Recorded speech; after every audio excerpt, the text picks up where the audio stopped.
కడప జిల్లా పులివెందులలో వరుస చోరీ కేసులను పోలీసులు ఛేదించి 3 నిందితులను అరెస్ట్ చేశారు. నామలగుండు సిద్ధలింగేశ్వర స్వామి ఆలయంలో దొంగతనానికి పాల్పడిన ఎర్రగూడిపాలెం వాసులు మధుకృష్ణ, వెంకట శివయ్యలను అదుపులోకి తీసుకుని వారి వద్ద నుంచి ₹1,00,000 నగదును స్వాధీనం చేసుకున్నారు.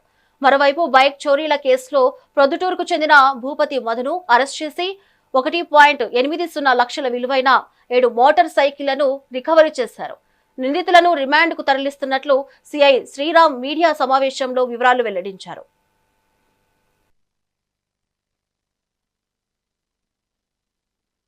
సిబ్బంది అందరం కలిసి ఈరోజు 2 బైక్ అఫెండర్స్, ఒక బైక్ అఫెండరు, టెంపుల్ అఫెండర్స్ 2ని అరెస్ట్ చేయడం జరిగింది.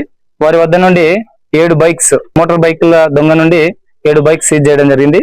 అదేవిధంగా టెంపుల్ అఫెండర్స్ ఎవరైతే ఉన్నారో వారి వద్ద నుండి 1 lakh అమౌంట్ సీజ్ చేయడం జరిగింది. మొత్తం ఈ బైక్స్ మరియు ఈ అమౌంట్ సొత్తు విలువ మొత్తం దగ్గర 8 lakhs ఉంటుంది.